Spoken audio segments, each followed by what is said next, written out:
Soy Fernando Díaz Villanueva, hoy es 31 de marzo de 2018 y esto es La Contracrónica.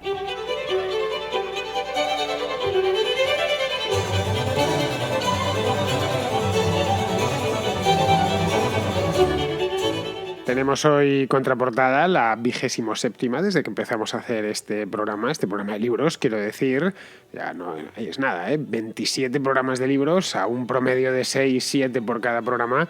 Nos está empezando a salir una auténtica biblioteca que, por cierto, existe, por si no lo sabíais. Ya sabéis que, o si no lo sabéis, os lo digo yo, existe una sección que se llama la Contrabiblioteca, y en la Contrabiblioteca cada día escojo un libro. En este caso son 27 libros porque son por ahora 26. Hoy saldrá el número 27 de la Contrabiblioteca. Lo tenéis en mi página web, en diazvillanueva.com.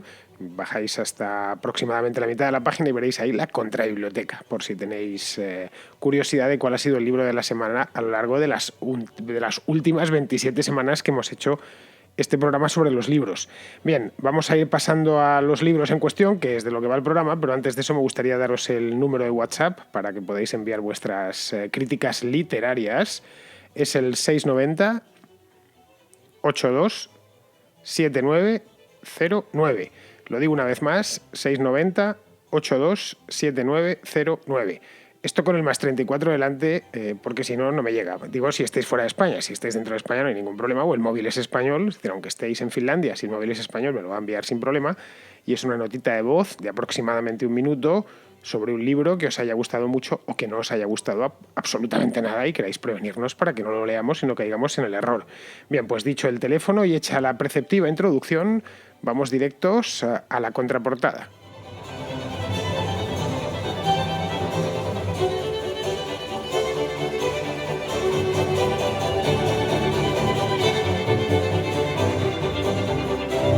Empezamos con Rubén, que es un oyente de Valencia que nos envía todas las semanas libros. Es el Jaume de Mallorca, pero de los libros. Jaume de Mallorca es el de las películas, pues este es Rubén de Valencia, que es el que manda los libros. Rubén nos trae esta semana una novela de Eduardo Mendoza. El laberinto de las aceitunas de Eduardo Mendoza. Carcajadas. A carcajadas me lo leí. O sea, el protagonista es un policía, bien, más o menos. Es un maniático paranoico. Está con una puñetera regadera, pero la policía lo saca de vez en cuando del manicomio para que le haga trabajos y tal. Es un libro muy parecido a lo mejor que le puede pasar a un croissant, más o menos. Quiero decir, en el sentido en que tiene que llevar, por ejemplo, yo que sé, un paquete de la calle 1 a la calle 3. Hay una calle de por en medio. En principio hay 200 metros, no debería pasar nada bien. Pues para eso, para ese recorrido tienes 5 hojas. Porque no paran de pasar cosas y todas ellas son delirantes, absurdas y bastante estúpidas. Conexas unas con otras, por supuesto, y dentro de la trama tienen su forma de... Dentro de la trama tiene su lógica, pero es que la trama en sí es un puñetero disparate. Lo cojas por donde lo cojas. Muy divertido, muy bueno, me reí muchísimo. Lo recomiendo, pero vamos, a quien le guste los libros policíacos le va a encantar, pero quien además tenga sentido del humor, es que se va a morir con ese libro. Es realmente bueno. Pues bueno tiene que ser este libro porque Eduardo Mendoza es un novelista muy bien reconocido y muy bien considerado. Es un novelista barcelonés que debe de tener ahora mismo, pues calculo yo, unos 70-75 años. Es muy famoso y además es un gran escritor. Y eso que no he leído más que un libro suyo, así que para que os hagáis una idea, si le tengo en buena consideración, solo con un libro me he hecho una idea de que es un escritor que escribe novelas, que además ha escrito obras de teatro, por lo que tengo entendido, y tiene muchísima fama y vende muchísimo. Yo el único libro que he leído suyo ha sido Sin noticias de GURB, que es el que probablemente hayáis leído todos vosotros, porque no lo sé a ciencia cierta, pero seguramente es el que más ha vendido. Y este lo leí 2 veces, este de Sin Noticias de GURB. Lo leí una cuando salió publicado por entregas en El País, hace, pues no lo sé, pero 25 años por lo menos. Esto de publicar por entregas los libros, antiguamente se hacía mucho. Vamos, antiguamente hace 100 años. Y esto que hizo El País con Sin Noticias de GURB era casi una novedad. Esto de que pudieses leerte una novela sin necesidad de comprártelo, te comprabas el periódico y con eso ya te lo ibas leyendo todas las semanas. Y luego, como me gustó tanto el libro ese Sin Noticias de GURB, lo que hice fue comprármelo y volvérmelo a leer. No sé si un par de años más tarde, una cosa así. Posteriormente, después de esa lectura de Sin Noticias de GURB, he tenido intención de leer alguna cosa más de este hombre. Pero la verdad es que nunca se ha materializado, y eso que libros suyos no faltan. Tampoco es que sea un autor excesivamente prolífico, pero sí ha seguido publicando pues desde que salió Sin Noticias de GURB, que no puedo decir el año exacto, pero a principios de los 90 hasta la fecha presente sí ha sacado un puñado de novelas, y todas creo que se han vendido bastante bien porque se ven en las librerías, y lo que se ve en las librerías significa, y según una y otra vez, significa que se vende. Pero vamos, creo que Rubén sí lo ha leído tal y como nos ha contado, y además le ha gustado, así que fiaros de él, que es un hombre con criterio, y sé lo que me digo porque le conocí en Valencia hace una semana, y os aseguro que es un gran tipo. Así que ya sabéis, hacedle caso, porque si él nos viene con esta recomendación tan entusiasta, por cierto, significa que el libro merece una leída. Bien, continuamos con Andrés, que es de Uruguay, a quien ya conoceréis seguramente, tanto los oyentes de La Contraportada como los del Contraplano, que nos trae un libro muy famoso de un autor más famoso todavía. Hai la parola d'ordine. Hai la parola d'ordine. No. Causabón no tenía la contraseña de Abulafia, la computadora de su amigo Jacobo Belbo, posiblemente muerto o desaparecido en circunstancias misteriosas. Pero en su última conversación, Belbo le había dicho que todo estaba allí dentro. Los secretos aflorarán en su momento, pero el ábrete sésamo será también palabra clave en esta novela de Humberto Eco titulada El péndulo de Foucault. En ella hay mucha cita culturosa, una sátira, quiero creer que es una sátira y no un fidedigno retrato del mundo editorial de hace 30 años, y sobre todo un exhaustivo catálogo de cuánta sociedad esotérica ha habido y puede haber. Para un creyente como yo, no falta una bonita página con que un no creyente como Eco describe bellamente el cristianismo primitivo, contraponiéndolo al gnosticismo. Y también una cita que, si no es de Chesterton, su nombre es invocado en una pregunta, tal vez Chesterton bien podría serlo. Del 88 al 2018, mucho ha cambiado en el mundo de los libros y en el mundo de los ordenadores, pero el ser humano, en esencia, sigue siendo el mismo, y Eco sigue diciéndonos algo que vale la pena leer. Bueno, Andrés, da gusto oírte, de verdad. ¿Cómo te preparas los audios? Estoy maravillado, más que suena en un estéreo maravilloso, le metes efectos de sonido, según veo que me llega un mensaje tuyo a través de WhatsApp, corro para escucharlo, por el puro placer de escucharlo, de lo bien que hablas, y de todo, y de lo culto que eres. Es decir, que si en lugar de estar en Montevideo estuvieses en Madrid, me iría corriendo a hacer el programa a tu casa, y más sería una auténtica delicia, porque me limitaría a hacerte preguntas y después a escuchar, que es la posición idónea para cualquiera, es tener a un sabio delante, y me consta que tú lo eres, a pesar de que no nos conocemos en persona, Andrés. Simplemente disparar preguntas convenientes para el sabio, obviamente, y a partir de ahí sentarte a escuchar, como si es toda la tarde entera, como si es todo el día entera. Bien, a mí me parece esto de Uruguay fascinante. Lo digo por Andrés, pero no solo por Andrés, porque ¿Cómo puede caber tanto talento en un país tan pequeño? En serio, la cantidad de autores que hay, buenos columnistas, escritores, etc. Y es un país realmente minúsculo, que debe tener como 3 millones de habitantes y todo lo que ha dado. Es una auténtica maravilla. Pues bien, caber sí que cabe porque tenemos ahí a Andrés, que es la prueba viviente y además hablante. Bien, sobre el libro en cuestión, que es El péndulo de Foucault, como ya habéis escuchado, Andrés, nada puedo decir porque no lo he leído, a pesar de que, bueno, es un libro que ha leído todo el mundo. Es decir, el que más y el que menos, si preguntáis, todo el mundo ha leído El péndulo de Foucault. Ojo, o al menos dicen que lo han leído, que lo mismo muchos hablan de mentirijillas. En su momento es un libro que estuvo muy de moda. Pues eso, el 88 me parece que has dicho, pues debió ser de esa época, estaba en todas partes. Es más, de este libro, del péndulo de Foucault, lo podéis ver en las librerías, pues se sigue vendiendo, por supuesto. Es una novela tan famosa que hasta hay publicada una guía para leerlo. Pocas novelas pueden decir lo mismo. Escribes algo, es un libro grueso, y además un libro, si lleva una guía, significa que además de grueso es espeso, y necesita que alguien te haga una guía especial para que puedas seguirlo, como esos videojuegos complicados, ¿no? Que necesitas una guía para poderlos jugar bien. Bueno, pues en El péndulo de Foucault parece lo mismo. Evidentemente, si no me he leído el libro, tampoco me he leído la guía esta. Sé que existe porque la he visto en más de una ocasión. Vamos, con esto de la guía creo que no hace falta que diga mucho más. Yo os la recomiendo, a pesar de no haberla leído. Como también os recomendé en su momento El nombre de la rosa, también de Umberto Eco, hace, pues no sé, cuando pasó por aquí, hará unos meses, no me acuerdo cuántos, y que tampoco había leído y sigo sin leer, a pesar de todo. Creo que me moriré sin haber leído ninguna novela de Umberto Eco, así que tendréis que hacer caso a Andrés. Es decir, yo solo basta con escuchar un comentario suyo y lo bien que lo musicaliza y lo bien que lo graba y lo bien que vocaliza para que uno quiera, y te lo digo así sinceramente, Andrés, parecerse a ti. Así que yo no sé si me pondré con El péndulo de Foucault porque es un libro muy grueso, pero claro, teniendo en cuenta que es una recomendación tuya, la verdad es que estoy por pensármelo seriamente. Bien, vamos a continuar. Vamos ahora con Susana, que es una oyente malagueña, que nos trae una de las, llamémoslas, sensaciones editoriales de este año en España. Yo quería recomendar un libro que me leí hace unos pocos meses. Se llama Imperofobia y la leyenda negra, de Elvira Rocabarea.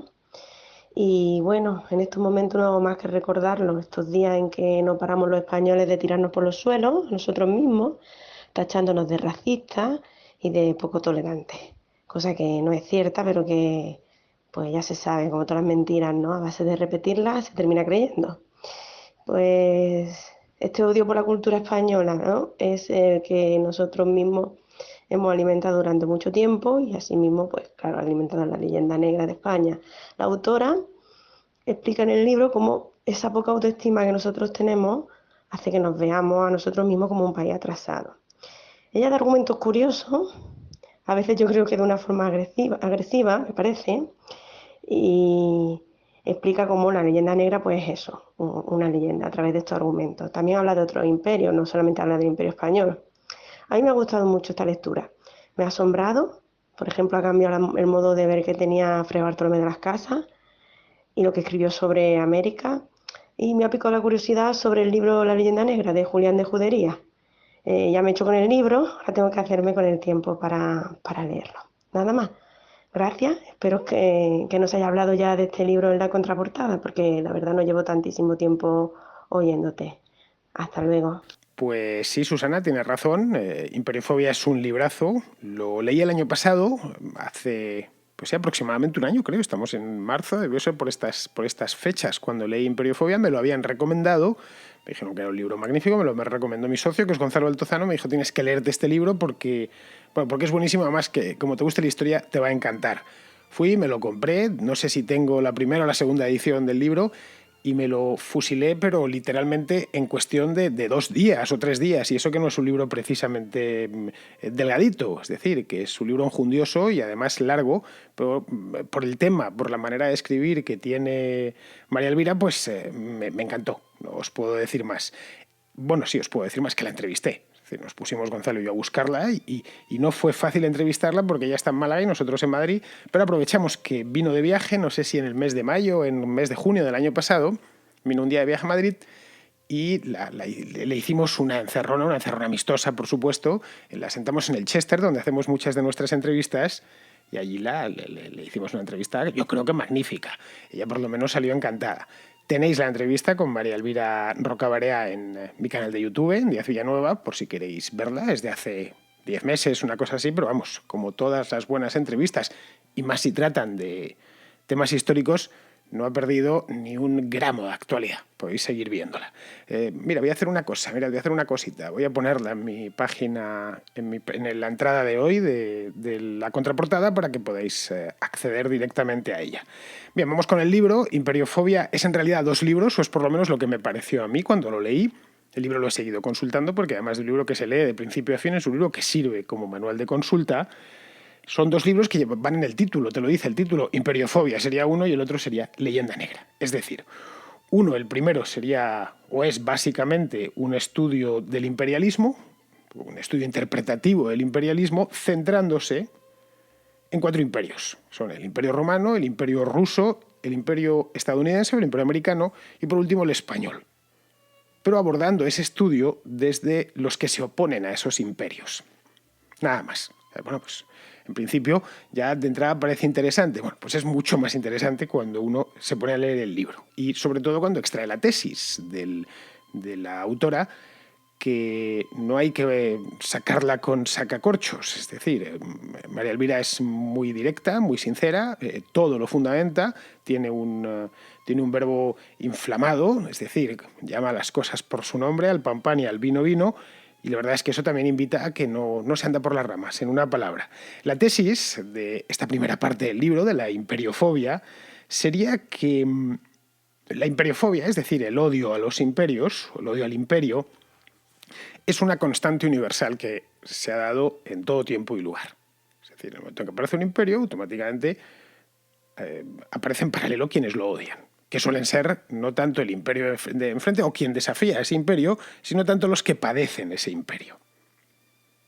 Pero no tanto el odio al imperio como, es decir, al imperio en sí, a la construcción imperial, como al pueblo que se convierte en columna vertebral de ese imperio. Eso es lo original de María Elvira. Es decir, lo que se odia no es tanto la idea del imperio como la nación o el pueblo, que es la base, el germen de ese imperio, sobre el cual se ha construido, ya sean romanos, ya sean rusos, ya sean los propios estadounidenses o los mismos españoles. Es decir, realmente a quien se odiaba era a los romanos, a los ciudadanos romanos. Es que los griegos, por ejemplo, pues les tenían en muy baja estima, pensaban que eran idiotas. Exactamente lo mismo que se piensa ahora de los norteamericanos. Es decir, dominan el mundo, pero todos tendemos a mirarles, o en el resto del mundo se les tiende a mirar por encima del hombro. Sí, estos dominarán el mundo, tendrán 7 flotas navegando por los mares y no sé cuántas armas nucleares, pero en realidad es un país analfabeto, es un país de gordos, de bobos, etc. Bueno, esto no es nuevo, y María Elvira lo refleja muy bien en su libro. Esto lo hacían ya los antiguos griegos o lo decían de los antiguos romanos. Se podría casi esos mismos textos, de estos no sabemos muy bien cómo han llegado a dominarnos porque son idiotas. Es decir, esa es un poco la idea principal. Ya creo que con lo que os estoy afinando, no sé si os estoy invitando a que leáis el libro, pero vamos, a mí sí desde luego me lo hubieran presentado así, me dijeron mucho menos, me puse con él y descubrí bastante más. Ese odio, según la autora, es decir, estoy siguiendo el guión del libro, nace de un complejo de inferioridad que termina cristalizando en forma de racismo, pero de un racismo peculiar, el racismo que va del débil al fuerte, que por un lado se siente superior, es decir, nosotros somos más listos, somos más cultos, etc., pero por el otro lado se siente oprimido, es decir, somos la víctima de unos memos, en una palabra. Y esto no nos lo podemos explicar, por lo tanto hay que desprestigiar al opresor, que además es tonto. Y esto, como te pones en el papel de la víctima, esto tiene un pasaporte magnífico de inmunidad intelectual. Es decir, que la postura de la imperiofobia siempre tuvo una salvaguarda, o un salvoconducto, mejor dicho, un salvoconducto intelectual. Tuvo prestigio, buen tono intelectual. Estar contra el imperio. En principio dices, bueno, estoy contra la construcción imperial, que es injusta, que se hizo por la fuerza, etc. Pero realmente la imperiofobia, como bien comenta María Elvira aquí, es el odio al pueblo que ha montado ese imperio o en torno al cual se ha nucleado ese imperio. Bien, eso sería la primera parte del libro, no voy a seguir contándoos porque lo que quiero es que lo leáis. La segunda parte, que es la de la leyenda negra, pues es verificar la tesis anterior, que a mi juicio es bastante acertada, en el odio hacia el Imperio Español, que dio lugar a la leyenda negra, que todos más o menos conocemos, hemos leído algo sobre ello, aunque no hayamos leído jamás el libro de Juderías, pero si hemos oído esa palabra, yo creo que en España es de que somos niños, ¿no? La idea de que, y que más una leyenda que hemos fabricado, o que por lo menos ayudamos a mantener los propios españoles. No viene ya tanto de fuera, aunque naciese fuera, como desde la propia España. Bien, a partir de aquí lo que hace María Elvira Roca es abordar un estudio exhaustivo y muy prolijo en datos, es decir, la autora no se calla absolutamente nada, siempre que puede apoyar una tesis la apoya con no un dato, sino con varios, para que se vea que no es ni mucho menos una soflama ni nada parecido. Pues bien, este estudio exhaustivo sobre un fenómeno peculiar, el de la leyenda negra, que tiene ya 500 años de historia. Es decir, que es un caso único en la imperiofobia porque ha sobrevivido al propio imperio. El imperio español se evapora de la historia a principios del siglo XIX por razones obvias, cuando las colonias o los virreinatos, que no eran propiamente colonias, americanos se independizan. A partir de ahí lo que quedan son unos restos que se mantienen durante aproximadamente un siglo y el imperio desaparece como tal. Podríamos decir que el último resto desaparece con la Guerra de Cuba, hace ya más de un siglo. Pero a pesar de todo, la hispanofobia o la leyenda negra sigue funcionando y el relato sigue teniendo lectores, gente que lo acepta, y difusores. Es decir, que a partir del siglo XIX son los propios españoles quienes adoptan ese relato y siguen legitimándolo y difundiéndolo. Esa es otra de las tesis de María Elvira en Imperiofobia. Bien, el libro no voy a continuar porque si no, al final me le dedico todo el programa. Es un libro extraordinario, de lo mejor que se ha escrito en los últimos años en España sobre este tema, desde luego sobre este tema, sin ninguna duda, lo mejor que se ha escrito, pero sobre tema histórico estoy hablando, y además se está ejerciendo de agitador de conciencias, que eso no lo consiguen todos los libros, de hecho lo consiguen muy poquitos libros, y más si son de historia. Esto se está viendo que en el mercado funciona. No sé cuántas ediciones lleva ya. La última vez que lo vi en una librería, pues ahora no sé, 2 semanas, una cosa así, pues llevaba 19. Así que 19 ediciones y está presente en... ojo, 19 ediciones más lo que se está vendiendo en internet y demás. Es un libro que está haciendo mucha más, están saliendo... aprovechando, claro, las editoriales no son tontas, aprovechan que el tema interesa y han empezado a salir libros de otros autores. Ha salido uno de Staley y Payne sobre este mismo tema, o cercano a este tema, y esto ha dado lugar a un debate. Yo me alegro, la verdad, me alegro por la autora, que es una señora encantadora, y por el debate que está en plenitud, y que espero que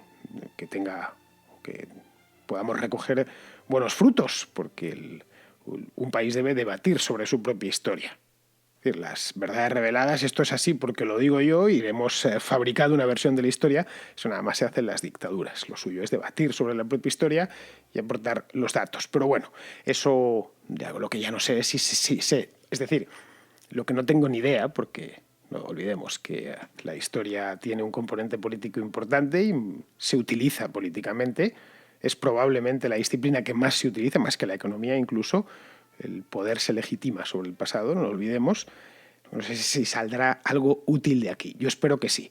Pero bueno, ya solo por el debate, que siempre es bueno y además es conveniente, merece la pena este libro y porque es una delicia leerlo. Si os interesa, ya sabéis, Imperiofobia y Leyenda Negra. Está publicado en Siruela, lo tenéis en cualquier librería y por supuesto también lo tenéis publicado en Kindle.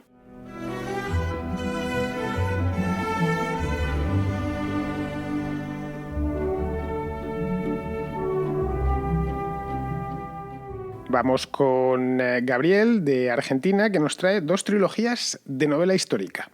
Me gustaría recomendar para la contraportada, no en este caso un libro, sino 6 libros, que son 2 trilogías escritas por ese magnífico escritor español que es Santiago Posteguillo.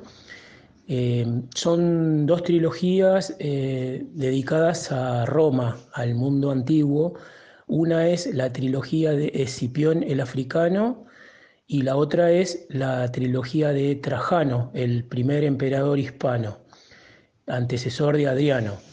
En este momento no recuerdo los títulos de los libros porque son 6 y realmente leer los libros de Posteguillo es como esquiar porque te deslizas por las páginas con una facilidad asombrosa.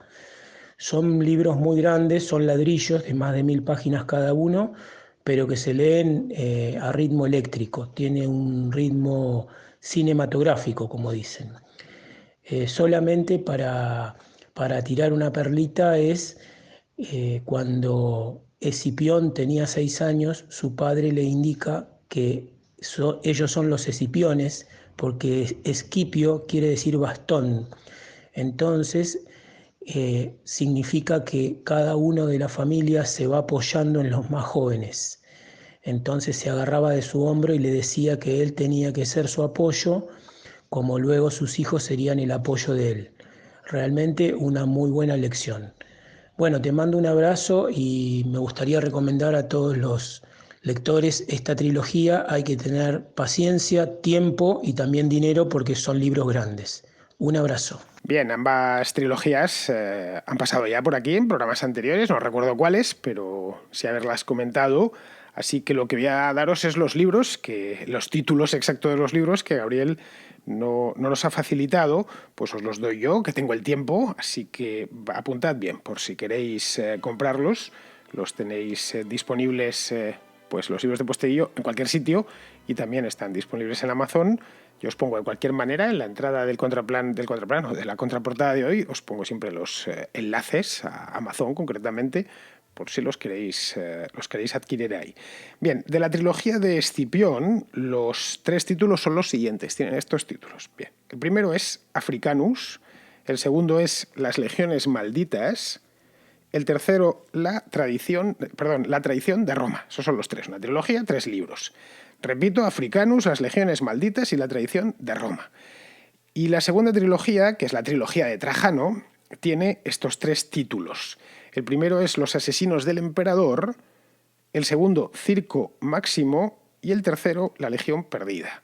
Repito, Los asesinos del emperador, Circo Máximo y La legión perdida. Por si los apuntáis a mano, que hay que la gente decírselo poco a poco para que le dé tiempo a apuntarlo. De cualquier manera, si os queréis ahorrar tinta en el bolígrafo, no tenéis más que ir a diazvillanueva.com, mirar en la entrada de la contraportada de hoy y estarán allí con su enlace hacia Amazon. Por si no los habéis leído, queréis hacerlo y os facilito el lugar donde podéis descargároslo para vuestro dispositivo Kindle.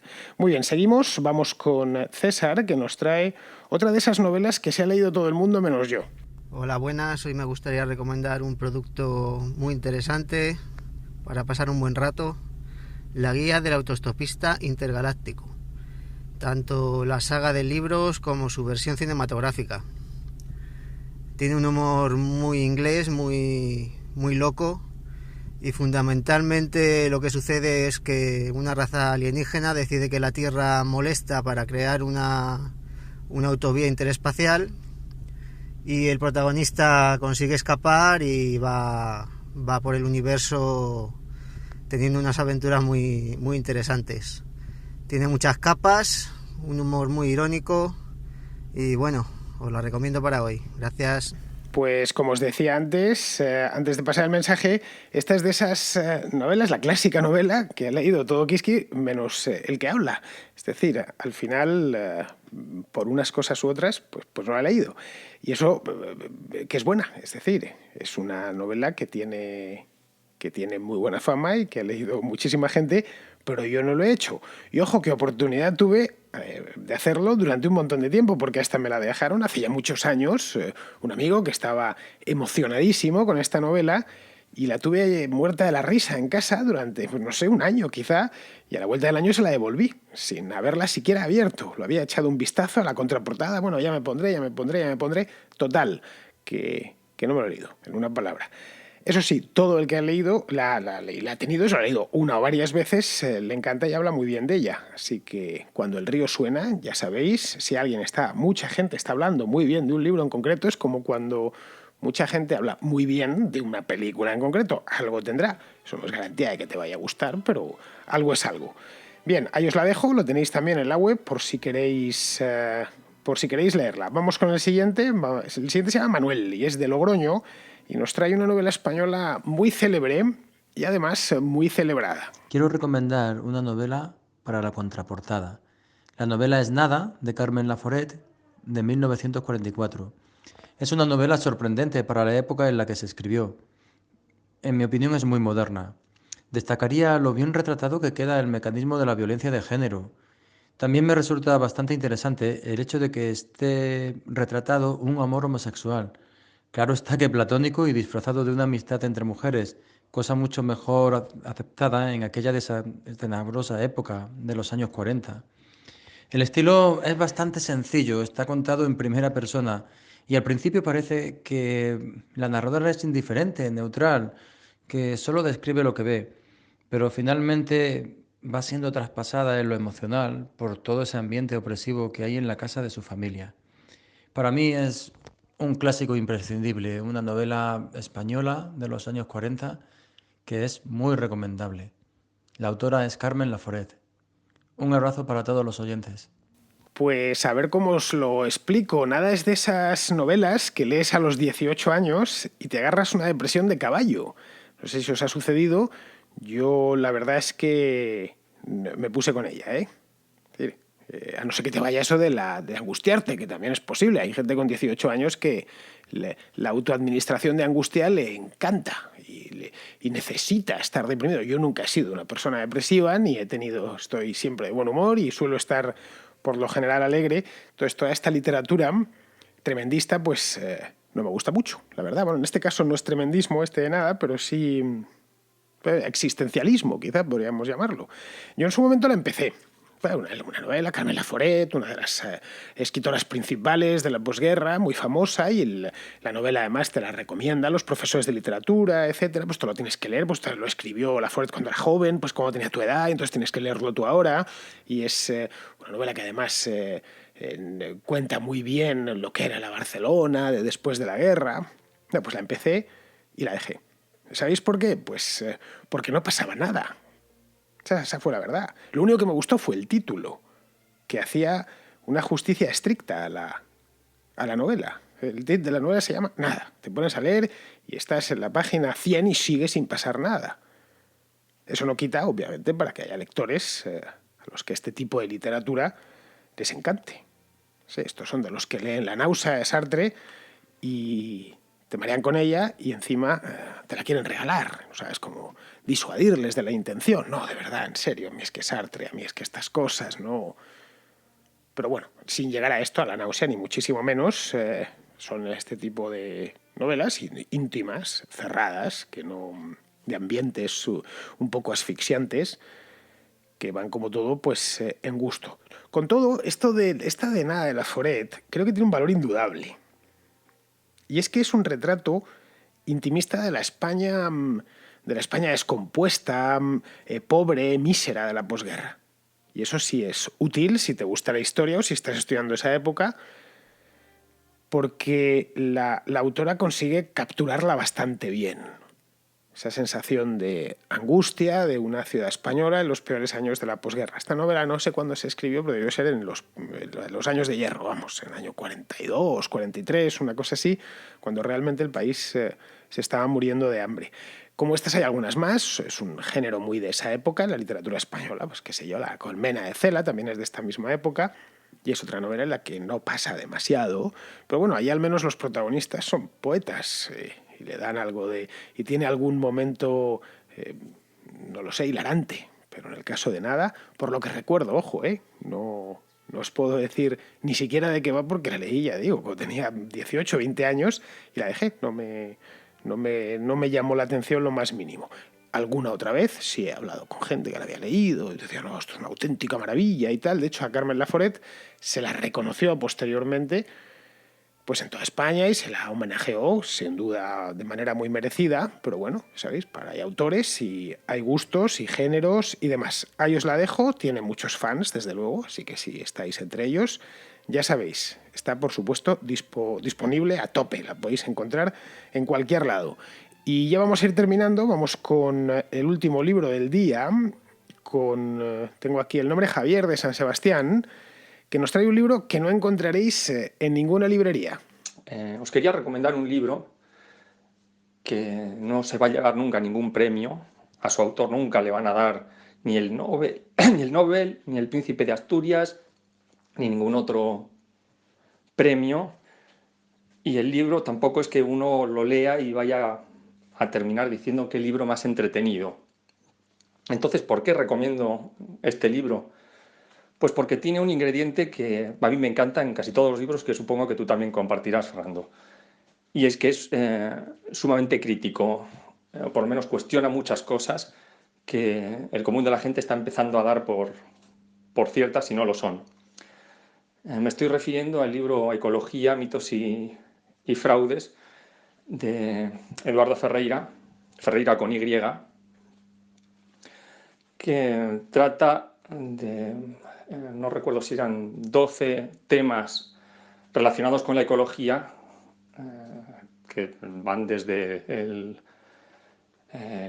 los CFCs, el Amazonas, el deshielo de los polos, y que va desgranando cada uno de los mitos que nos están intentando vender desde hace muchos años. La verdad es que no sé si todo lo que dice es cierto. Hay cosas que sí, porque son obvias, como los ejemplos que pone de los cubitos de hielo. Pero yo personalmente, por mucho que he intentado averiguar, en lo que se refiere a DDTs y pesticidas, no estoy del todo seguro de si lo que dice es cierto o no. Pero al fin y al cabo, lo que me interesa o lo que me resulta atractivo es que plantea muchas cuestiones opuestas a lo que nos vienen a decir la mayoría de los medios. Y creo que por eso ya merece la pena el libro.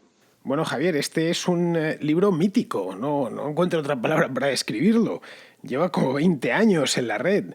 Yo lo leí creo que en el año, no sé, 2001, 2002. Lo leí en PDF, ¿eh? Esto es un libro que nunca ha salido publicado.